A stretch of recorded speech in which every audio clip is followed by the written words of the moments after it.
Salmo 32, de 1 a 5. Bem-aventurado aquele cuja transgressão é perdoada e cujo pecado é coberto.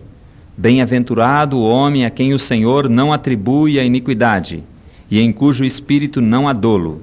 Enquanto guardei silêncio, consumiram-se os meus ossos, pelo meu bramido durante o dia todo. Porque de dia e de noite a tua mão pesava sobre mim, o meu humor se tornou em sequidão de estio. Confessei-te o meu pecado e a minha iniquidade não encobri.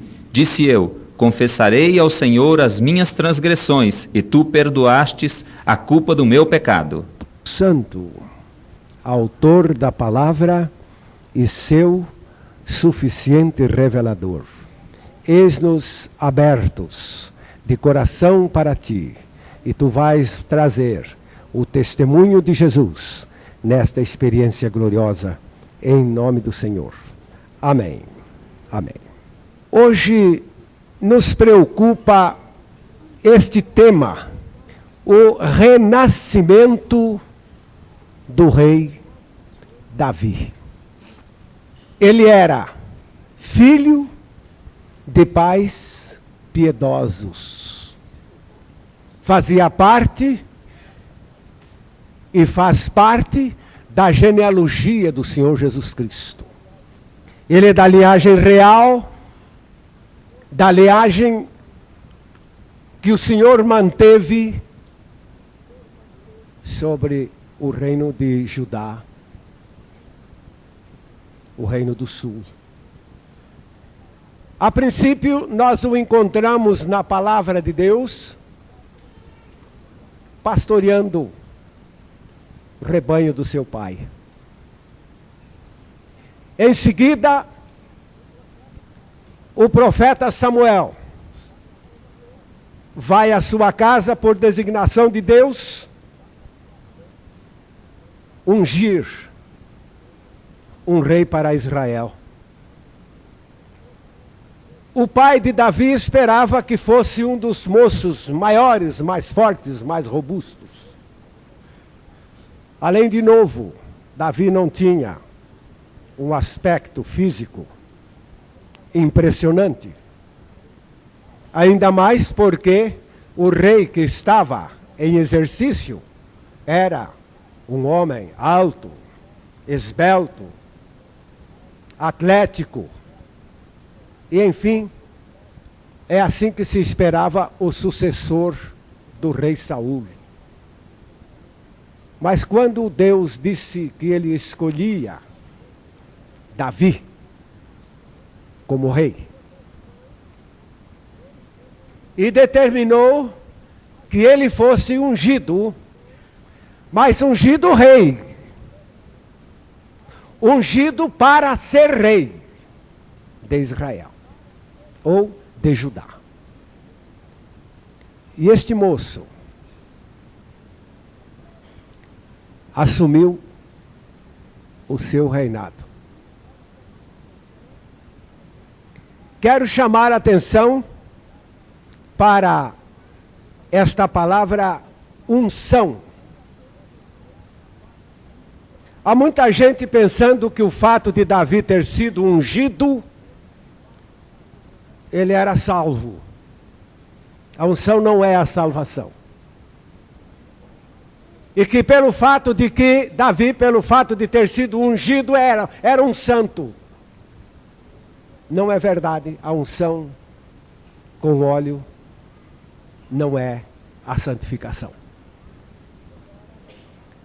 E você vai encontrar agora na palavra de Deus, Deus mandando ungir pessoas de outros reinos pagãos, reinos ímpios, reinos lá fora do povo de Israel. Você vai ver isso em 1 Reis, no capítulo 19, verso 15. 1 Reis 19, 15. E o Senhor lhe disse, vai, volta pelo teu caminho para o deserto de Damasco e vem, e unge a Azael, rei sobre a Síria. A Síria não é o povo de Deus. E Deus mandou ungir a Azael como rei da Síria. Você está vendo como a unção não tem nada com a conversão? Não tem nada. De modo que um ímpio pode perfeitamente ser ungido. Você vai encontrar isto em Isaías 45, versículo 1. Assim diz o Senhor ao seu ungido, a Ciro, a quem tomo pela sua mão direita, para bater as nações diante da tua face. Eu soltarei os lombos dos reis, para abrir diante dele as portas, e as portas não se fecharão. Ciro nunca foi rei entre o povo de Deus. Era rei de um povo pagão lá fora. Mas foi ungido. Porque a unção não tem nada com a regeneração de uma pessoa.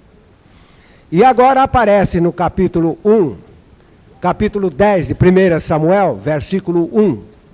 1 Samuel 10, 1. Os irmãos não confundam esta unção com salvação.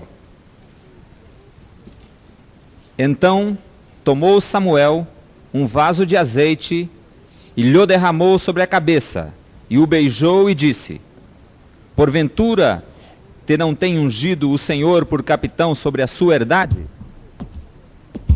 Este foi Saul. Depois nós encontramos em 2 Reis, capítulo 9, versículo 3, e há mais unções que não são nada compromisso de Deus com a salvação e a fidelidade. Muitos e muitos foram ungidos e foram infiéis, como Salomão, Saul, e agora encontraremos Davi também assim infiel, até que teve uma experiência de regeneração. Embora ungidos. O texto. Toma, então, o vaso de azeite, derrama-o sobre a sua cabeça e dize: Assim diz o Senhor, ungi-te rei sobre Israel. Então abre a porta, foge e não te detenhas. Temos aqui a unção de Jeú, filho de Jeosafá. Portanto, a unção não tem nada com a salvação. Pode-se ser ungido sem ser salvo. Nós vamos continuar agora observando que esta unção não é o compromisso de uma vida espiritual assegurada. Depois, o Davi veio a suceder o rei Saul. E o começo do seu reinado foi em Hebrom. E a palavra de Deus nos diz que Davi reinou em Hebrom por 7 anos e meio. Depois, então, ele passou para Jerusalém para continuar o seu reinado. Eu não sei se os irmãos estão lembrados o dia que Davi decidiu trazer a arca do Senhor para Jerusalém. Eu quero apenas destacar o fato de que ele era um cantor entusiasta. Cantava com muito fervor. Mas isto não prova que ele era um homem regenerado. Porque o cantar com fervor também não assegura a conversão de ninguém. Eu até achei interessante quando ele voltou para casa depois daquela festa maravilhosa do transporte da arca para Jerusalém, abençoando o povo, e ele chegou em casa para abençoar a sua família, e a sua esposa, a Mical, recebeu-o dizendo-lhe o seguinte: você não tem vergonha de pular diante das mulheres e do povo como um cabrito? Eu não sei de onde foi que Mical descobriu que Davi ainda era cabrito. Era assim. Ela não estava errada, não. Ou vocês não estão ouvindo dizer que vai haver um dia do grande juízo, em que o grande pastor vai separar cabritos de ovelhas? De modo que cântico entusiasmado não é prova de regeneração, porque alguém pode pular muito, e pular muito não indica fervor espiritual, pois pode se parecer cabrito.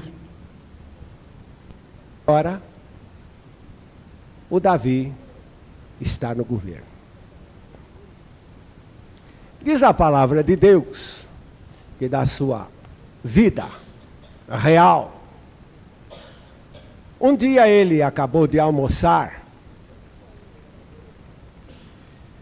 e foi fazer uma cesta. Depois ele se levantou daquele sono. Eu não discuto o mérito da cesta, eu não gosto de cesta. Faço isto se eu precisar de repor algum repouso, mas não gosto disso. Mas o Davi gostava, é um direito dele. E de quem o desejar. Levantou-se, de certo, lavou o rosto e foi dar um passeio no terraço do palácio. E andando ali, pelo terraço do palácio, chegou ao parapeito, deu uma olhada lá para baixo, e notou que lá embaixo, no balneário, estava uma mulher tomando banho. E ele olhou a segunda vez, a terceira vez, a quarta vez, e achou a mulher muito bonita, e a cobiçou no seu coração. Mandou ver quem era, mandou trazê-la, e era mesmo uma tal de Dona Batseba, destas mulheres que não estimam muito os seus corpos, não são muito honestas, se expõem em qualquer lugar. Que o Davi cometeu um erro muito grave. E a Dona Batseba, não menos, não é? Porque o corpo de uma mulher bonita deve sempre ser coberto. Por isso a Bíblia chama de traje honesto. Estas menininhas e estas irmãs e estas pessoas que andam aí descobertas, não são honestas, não. Porque o corpo foi feito para cobrir. E a Dona Batseba também cometendo esta coisa. Quando Davi trouxe a moça, a mulher, para casa, adulterou com ela. Mas àquela altura ele já sabia que havia mandado buscar a esposa de um dos seus generais. Ela é a esposa do general Uria. Ele está na guerra. Ele está defendendo a nossa pátria. Mas o Davi não olhou para isto. E dali uns dias, a Batseba mandou avisar o rei, dizendo: o nosso adultério já resultou em gravidez. E agora?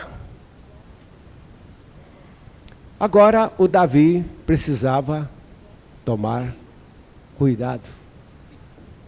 Bem, a primeira coisa é mandar vir o Uria, de lá da guerra, não é? Para mandar que ele venha ficar com a sua esposa em casa. E daqui a um tempo, quando aparecer a Dona Batseba grávida, vocês não souberam, o Uria esteve aí. O marido dela esteve com ela, esteve aqui em casa.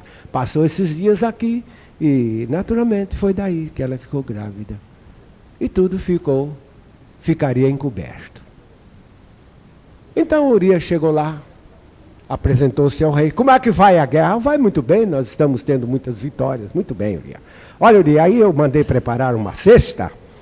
Você vai levar aí uns víveres e vai também levando aí uma quantidade de vinho e mais um banquete. Você vai para sua casa e faça lá um banquete com a sua família. Uria então pegou aquela cesta e saiu. E quando ele chegou assim, à porta do palácio, ele notou que a guarda do palácio estava acampada, assim à frente do palácio. E ele pensou o seguinte: quantos dos meus companheiros estão, nesta hora, posando no relento, sem nenhum conforto?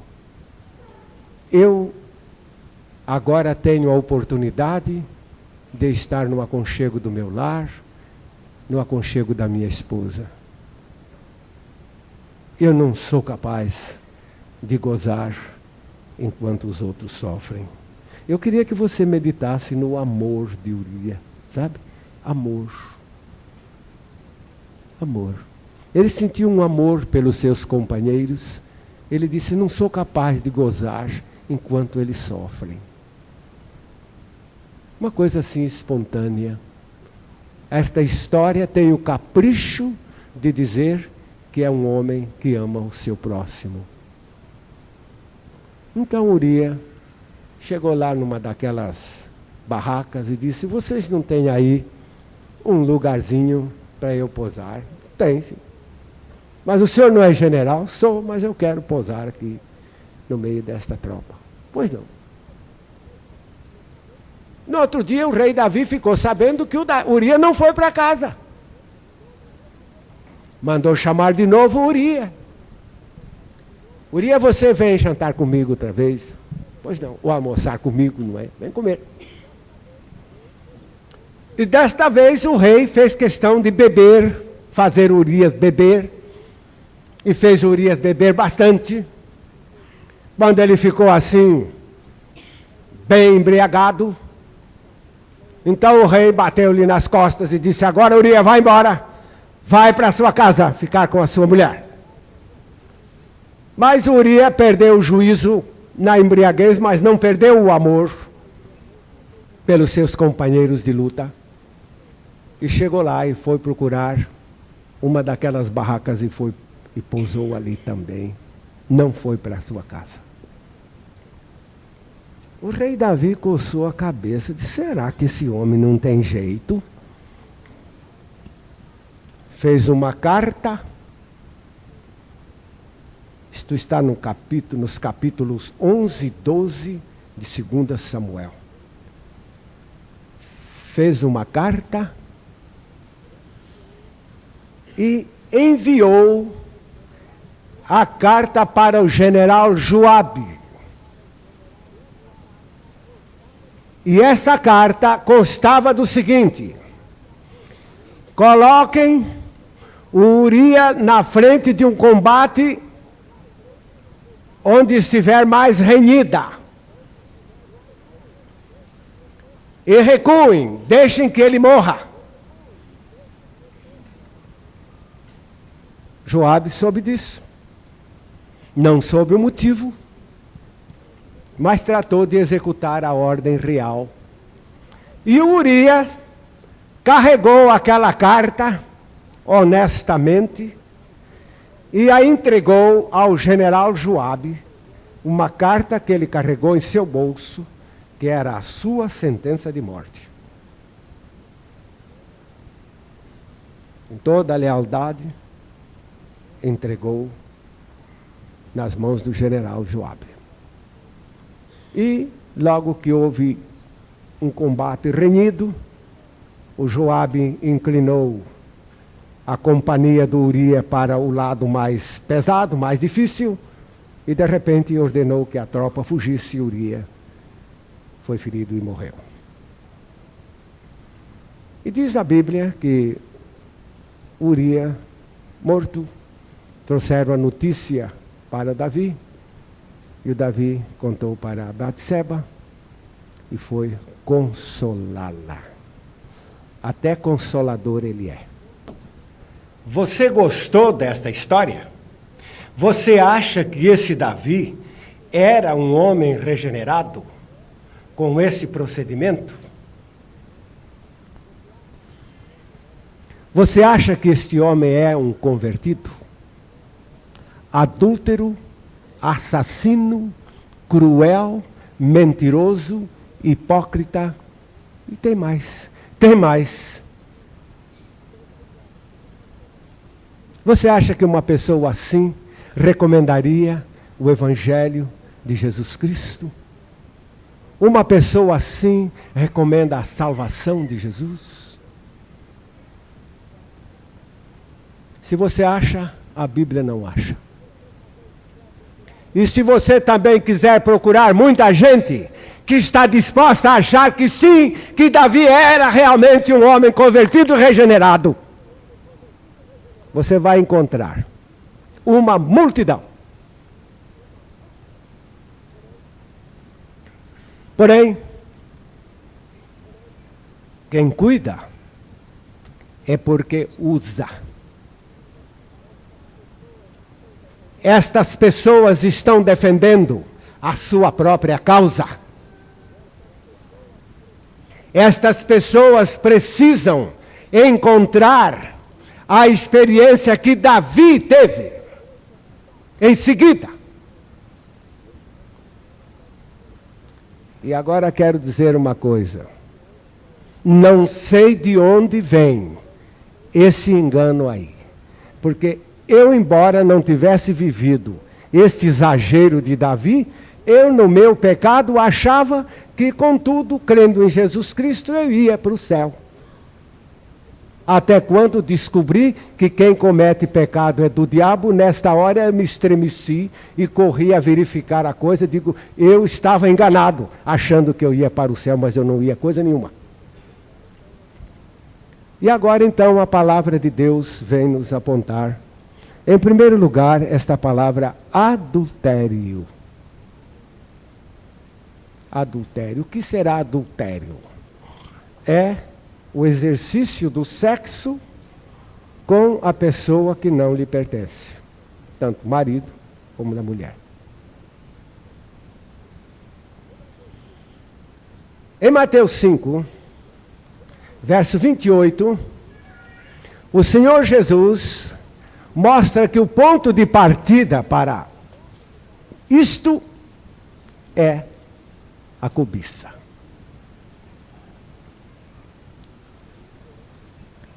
Eu, porém, vos digo que qualquer que atentar numa mulher para a cobiçar, já em seu coração cometeu adultério com ela. Por este texto que Jesus declara, que o adultério aí está na atitude, então nós podemos descrever o que é o pecado de um modo geral. Todo pecado. O pecado, vejam bem, é uma atitude voluntária, sabe? Voluntária de um ser moral livre, que é o ser humano, contra a santidade do seu Criador. Que o pecado é contra Deus. Mas é atitude voluntária. Em Tiago, capítulo 1, nós encontramos esta evolução do pecado. Tiago, capítulo 1. Eu vou dar o versículo, porque nós não vamos precisar de ler tantos ali, temos dois só, bem à parte, que pode ser considerado 14 e 15. Mas cada um é tentado quando atraído e engodado pela sua própria concupiscência. Depois, havendo a concupiscência concebido, dá à luz o pecado. E o pecado, sendo consumado, gera a morte.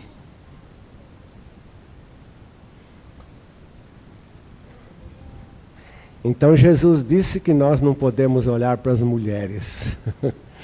Ele não disse isso, não. Meus amados irmãos, aqui existem muitas senhoras e moças bonitas, lindas. E eu não estou pecando. Sabe? Eu não as quero para mim.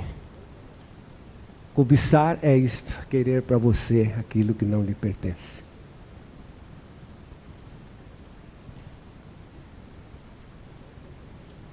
Até o contrário, outro dia eu estava conversando com um grupo de jovens, e eu disse, vocês querem que eu diga desta moça o quê? Que ela é feia? Para não a cobiçar, se eu disser que ela é feia, é mentira. Então eu tenho que dizer, é bonita, mas não me interessa. E assim o Senhor Jesus mostra que esta cobiça é o ponto de partida de todo o pecado. Lá no Éden foi assim.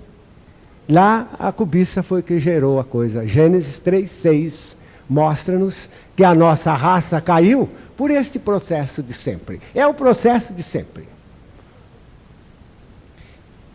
E vendo a mulher que aquela árvore era boa para se comer, e agradável aos olhos, e árvore desejável para dar entendimento, tomou do seu fruto e comeu. E deu também a seu marido, e ele comeu com ela. O que os irmãos dizem de 2 Pedro, capítulo 2, verso 14? Vamos olhar ali para aquele texto e vamos ver como a palavra condena esta predisposição maligna. Não é só para o adultério, para toda espécie de pecado.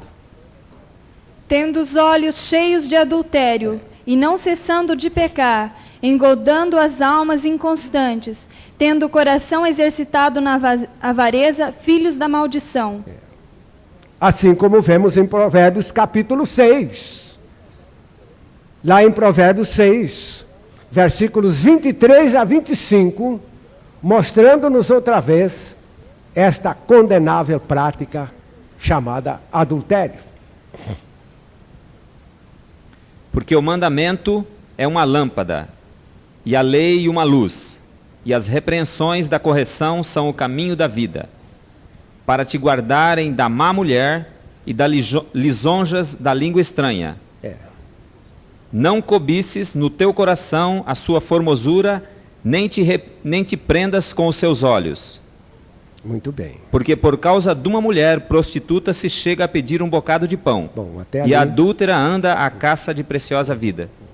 Agora os irmãos vão notar o seguinte, é que nesta prática há de se mover primeiro a vontade, porque pecado é uma atitude voluntária. Uma atitude voluntária. Não há pecado se não houver vontade de praticar.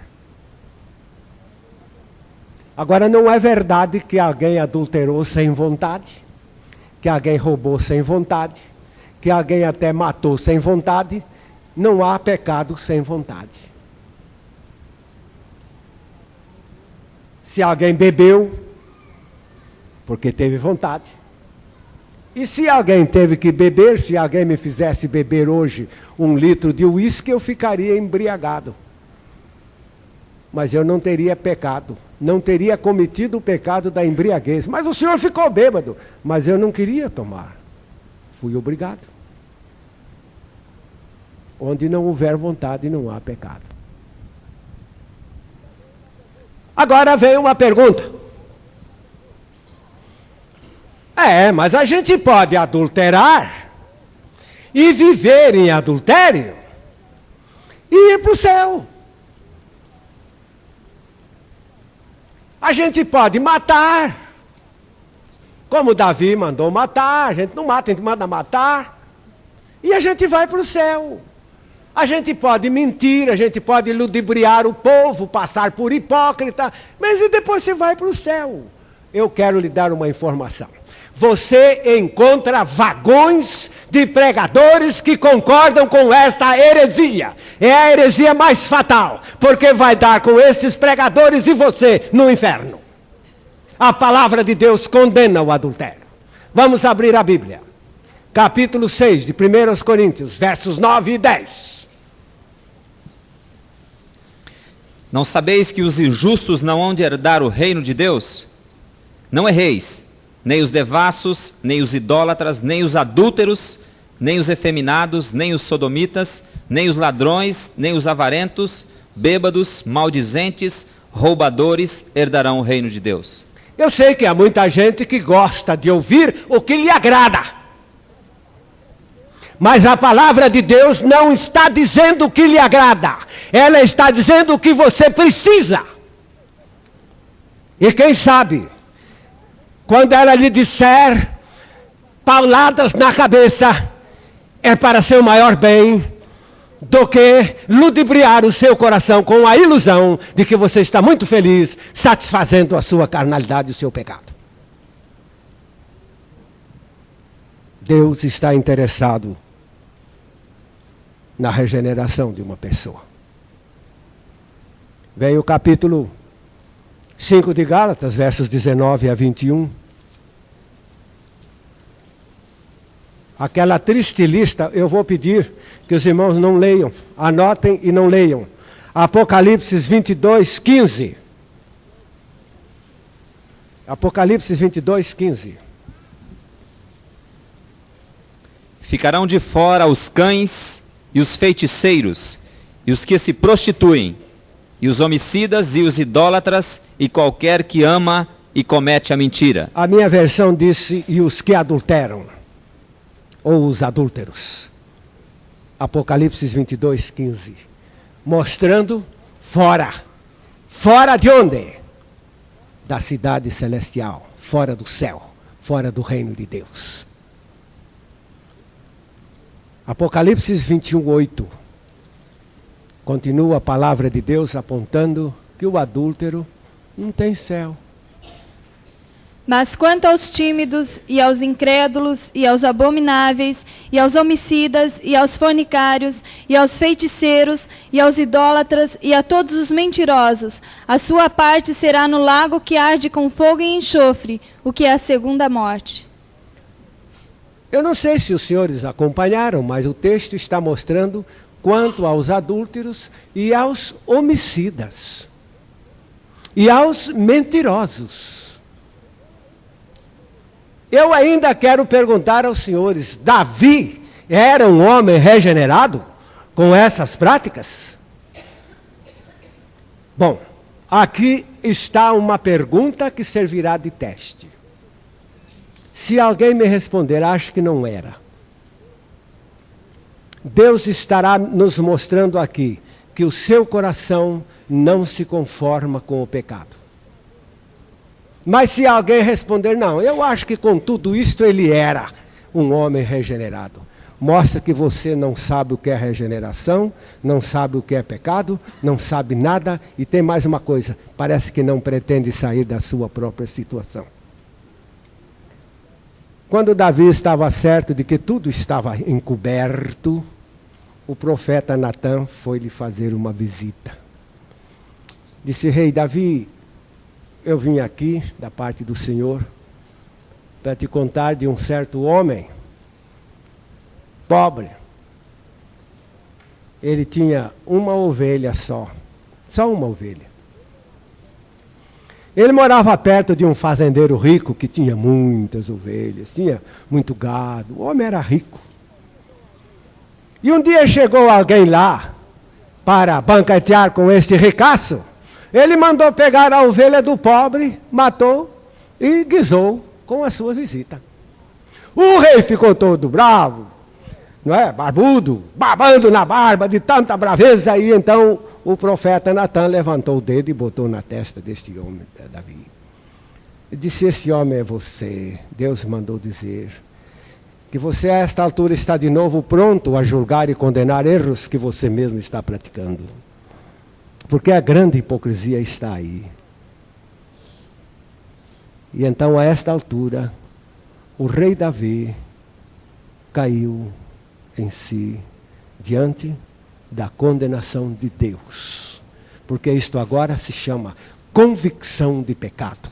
Convicção que vem de Deus.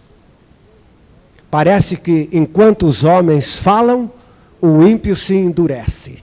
Mas quando Deus vem, ele apresenta um libelo irretorquível, então ele se acha. E a esta altura, a palavra de Deus nos traz o Salmo 51, que é a imediata confissão que Davi proferiu diante desta convicção de pecado em que ele se achava. No Salmo 51, eu quero ler com os irmãos de 1 a 10. Mas nesta passagem, primeiro ele está pedindo misericórdia, compadece-te de mim, ó Deus, segundo a tua benignidade, e apaga as minhas transgressões, segundo a multidão das tuas misericórdias. Agora diz no verso 2, lava-me completamente. A palavra lava-me completamente, ele nunca havia pedido a Deus. Esta palavra é um rogo de uma experiência radical. E prossegue. E purifica-me do meu pecado, pois eu conheço as minhas transgressões e o meu pecado está sempre diante de mim. Conferindo com o Salmo 32:4, que nós já lemos, ele declara, de dia e de noite a tua mão pesava sobre mim. Eu podia perfeitamente perceber que toda a minha infelicidade não é que alguém botou um punhado de cabelo lá enterrado na frente da minha porta, não, ou que enterrou uma ferradura lá debaixo da direção do quarto da minha cama, ou que uma porção de tolices por aí chamado feitiço, não foi não. O meu feitiço é o meu pecado mesmo. Eu estou azarado pelas covas que eu mesmo abri com as minhas mãos. Ele disse, eu conheço bem a minha transgressão. E tenho certeza que isto não é para me fazer feliz nesta situação. E ele entra no verso 4 dizendo, contra ti somente pequei. Porque todo o pecado é contra Deus. Mesmo aquele pecado que você comete contra alguém, você vai ver que a palavra de Deus já estava prevendo que você não devia cometer isso. Quando Davi adulterou com Batseba, lá na lei está escrito, não adulterarás. Quando ele mandou assassinar Urias, lá na lei está escrito, não assassinarás, não matarás. E agora o que a palavra de Deus está mostrando aqui, é que Davi disse, eu sei que esses pecados estão sendo contra ti. E agora ele prossegue dizendo, no versículo 5, uma confissão que ele nunca fez na vida dele, porque no versículo 5 ele disse, toda a razão do meu mal é que eu nunca escapei de ser um pecador. E ele diz, desde quando? Eis que eu nasci na iniquidade, e em pecado me concebeu a minha mãe. Ele diz desde quando ele começou a ser um pecador. Desde quando ele foi concebido. A palavra de Deus está cheia desta tremenda verdade aqui. Salmo 38, verso 18. Alguém vai chegar lá para ler este versículo. 38, 18. Porque eu confessarei a minha iniquidade. Afligir-me-ei por causa do meu pecado. Confessarei a minha iniquidade. É o que ele disse aqui no verso 5. Ele não está dizendo, ó Deus, eu cometi um pecado, o Senhor perdoa e me lava no seu sangue. Não, senhores, eu não estou confessando que eu cometi um pecado. Eu estou confessando a minha iniquidade. Sabe o que significa? É que eu sou um torto desde quando a minha mãe me concebeu. A palavra iníquo é torto. Eu sou mau, sou perverso, sou víbora, sou indigno, desde quando a minha mãe me concebeu. Foi bom chegar a esta confissão. Há muita gente que não se liberta do pecado porque quer fazer uma escolha, dizendo, o Senhor me tira este, tira aquele outro, aquele outro, aquele outro. Não quer libertação. Esses porcos mal lavados jamais cheirarão. Mas a palavra de Deus diz aqui, que o ímpio, na sua impiedade, convicto, vai dizer a Deus, ó Deus, eu te confesso, é a minha impiedade, a minha iniquidade, a minha maldade. Eu não presto desde a concepção. Trata comigo desde as minhas raízes. Isto significa pecador arrependido. Significa pecador convicto. E por que não dizer pecador quebrantado? Esta é a posição em que Davi se colocou diante de Deus. Eis que desejas a verdade no íntimo. Este versículo 6 ele diz: eu não quero mais ser hipócrita, Senhor. Eu tenho enganado a tanta gente por aí, mas eu nunca te enganei, nem um segundo sequer. Purifica-me com hisopo e ficarei limpo. Lava-me e ficarei mais alvo do que a neve. Faze-me ouvir júbilo e alegria, para que se regozijem os ossos que esmagaste.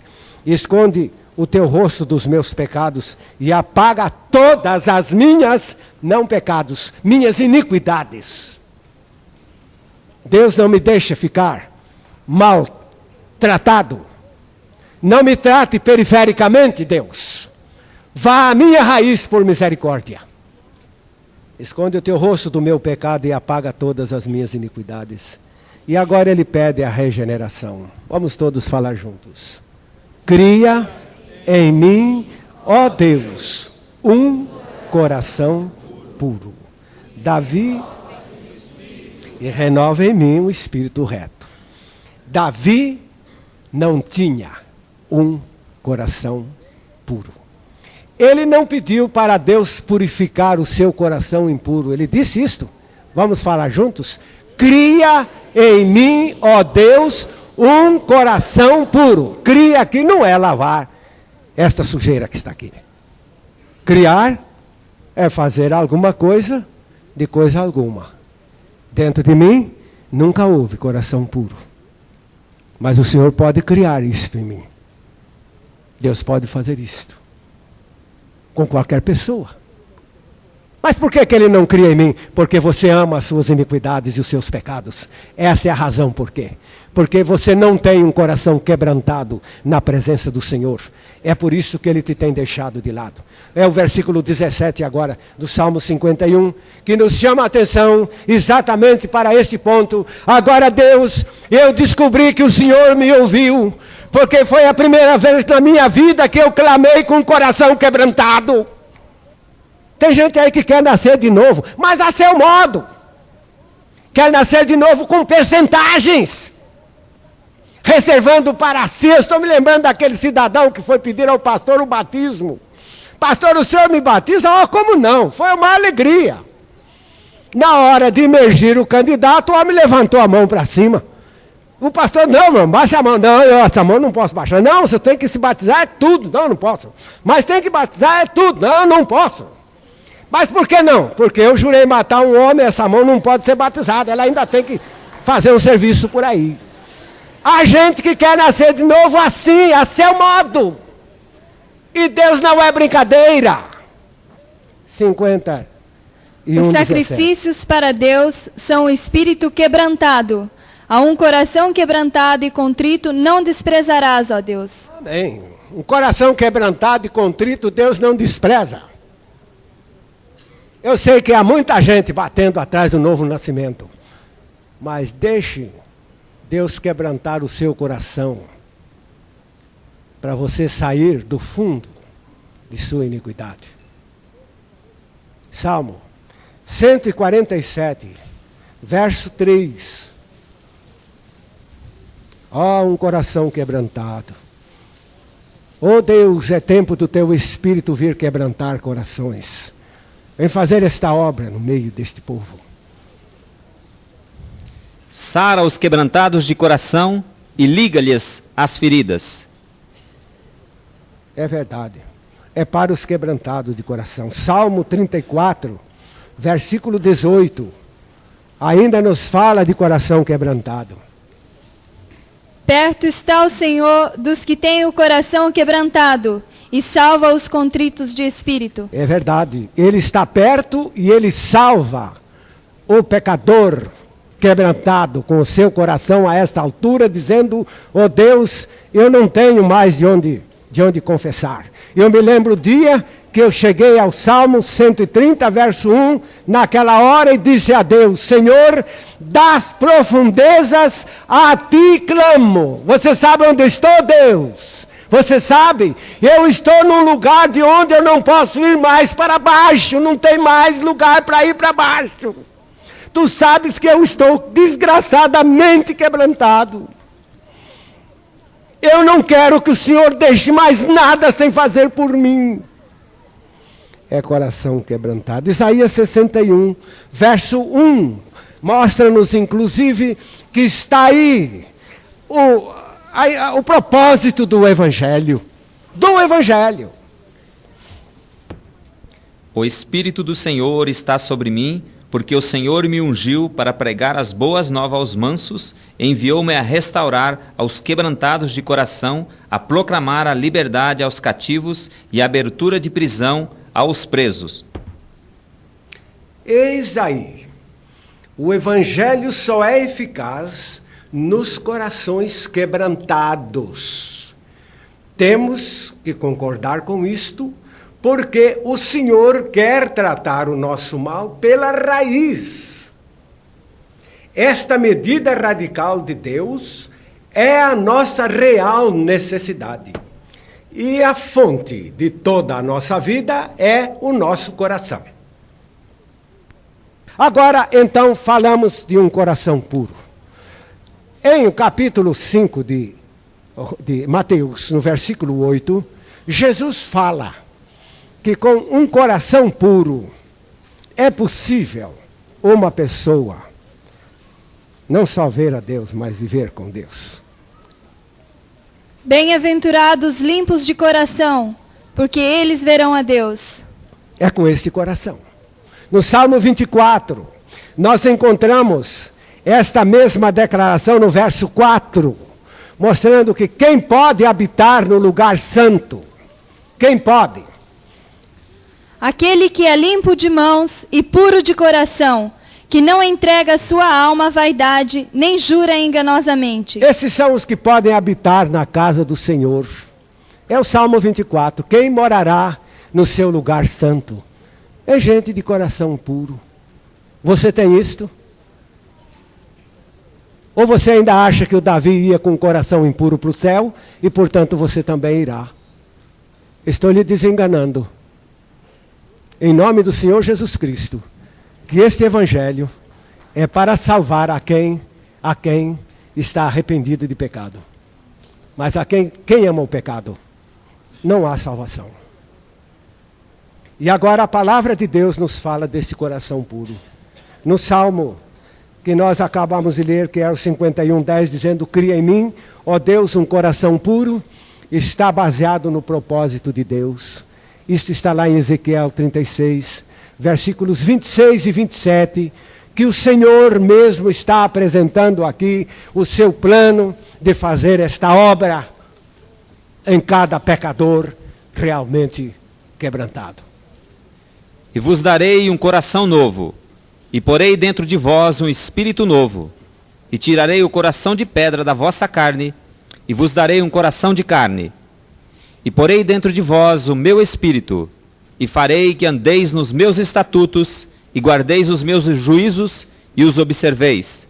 É plano de Deus criar em nós um coração puro. É plano de Deus.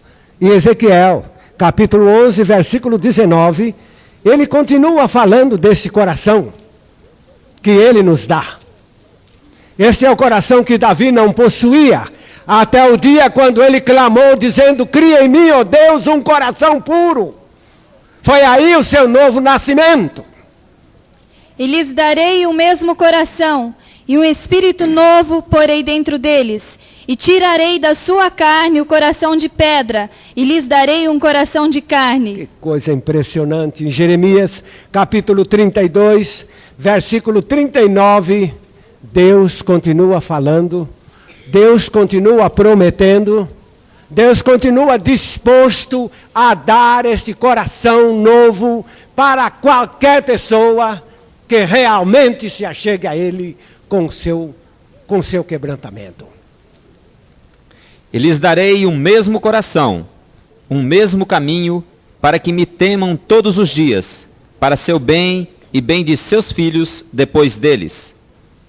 E agora estamos falando do novo nascimento de Davi. Quando ele clamou, cria em mim, ó Deus, um coração puro, quando ele clamou isto com o coração quebrantado, Deus o atendeu, meus amados, porque a palavra diz que Deus não despreza um coração quebrantado. Deus o atendeu. E desde esse tempo, você não vai mais encontrar o Davi interessado na iniquidade. Tudo mudou para ele. Você vai notar que dali em diante a história de Davi é que ele se tornou um homem sofredor. Porque é exatamente todo aquele que quer viver a piedade, é 2 Timóteo 2, 3,12, não é? 2 Timóteo 3,12. E também todos que piamente querem viver em Cristo Jesus padecerão perseguições. Padecerão. Isto é verdade. Isto é verdade. Ninguém se incomoda com ninguém. Mas se alguém ganhar um coração puro, se alguém ganhar um coração novo, esta pessoa passará a ser perseguida pela inveja daqueles que não têm. Quando você ler no capítulo 13 de Atos, verso 22, você sempre chame a atenção para este ponto. Porém, depois que ele ganhou o coração puro, depois que Davi ganhou o coração puro, é que se lê Atos 13, 22. Ou você acha que era com o coração puro que ele adulterava, assassinava, mentia e fingia? Isso aí não é caminho de coração puro. E quando este foi retirado, lhes levantou como rei a Davi, ao qual também deu testemunho e disse: achei a Davi, filho de Jessé, varão conforme o meu coração, que executará toda a minha vontade. Esse coração agora faz toda a vontade de Deus.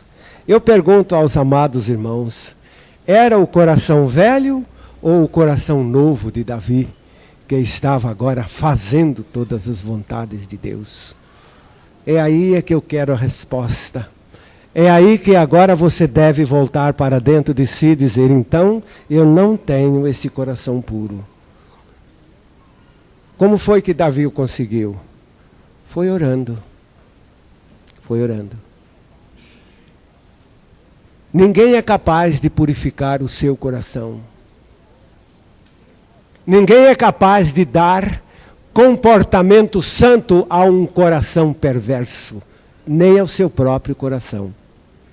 Este é o grande esforço do farisaísmo e de muitos crentes que não têm coração puro, mas querem fingir que o têm. Ao passo que o caminho certo é uma pessoa se voltar para esta oração. Ó Deus, cria em mim um coração puro. Eu não te deixarei enquanto não me concederes esta bênção. Porque quando Davi ganhou este coração puro, ele foi uma nova criatura. Você sabe o que é novo nascimento? É Deus tirando o nosso coração perverso, o nosso coração iníquo, depravado, e colocando em nós um coração puro. No movimento dos avivamentos do século passado, especialmente a mensagem pregada pelos Booth, do Exército da Salvação, e pelo Bengry e outros, é quando uma pessoa tomava a decisão de se tornar um discípulo de Jesus, eles imediatamente aconselhavam o irmão, peça a Deus que lhe dê um coração puro. A irmã também, peça a Deus que lhe dê um coração puro. Não deixe de pedir. Muitas vezes faziam este convite. As pessoas que querem solicitar do Senhor um coração puro, venham aqui para a frente. E então vinham para orar. E eles oravam e eles intercediam. E aquelas criaturas que buscavam com o coração quebrantado, este coração puro, a essa altura encontravam a resposta de Deus, porque Deus não despreza o quebrantado. Ele nunca despreza. você agora poderá completar a sua experiência muito intimamente, muito em particular, sem precisar levar isto a público como foi preciso o profeta Natã fazer com Davi. Não precisa ir a público, mas você no seu interior pode clamar a Deus: Senhor, eu não te deixarei enquanto não me concederes este coração puro que eu preciso. Eu preciso deste coração. Bem-aventurados os puros de coração, porque eles verão a Deus. E você que está na ilusão de ver a Deus, mesmo vivendo no seu coração impuro, tire esta ilusão. Porque você hoje não ouviu apenas a opinião de que Davi foi regenerado depois de muitos anos como rei. Você está mais do que sabendo que você também não está regenerado se não tem um coração puro. Você também. Como eu também não estava regenerado, embora pastor, embora agradando a muita gente, mas dentro de mim eu não tinha paz, porque este coração perverso não dá paz a ninguém. Mas quando o Senhor criou em mim este coração puro, eu pude descansar. E agora você pode descansar, porque o Senhor atende a todo aquele que pede. Vamos repetir esta oração de Davi que o levou ao novo nascimento. Cria em mim, ó Deus, um coração puro. Cria em mim, ó Deus, um coração puro. Agora muito forte. Cria em mim, ó Deus, um coração puro. Curve a sua cabeça. Faça a sua oração nestes termos. Ó Senhor, cria em mim, com toda a certeza, um coração puro, para a tua glória, em nome de Jesus. Amém. Amém.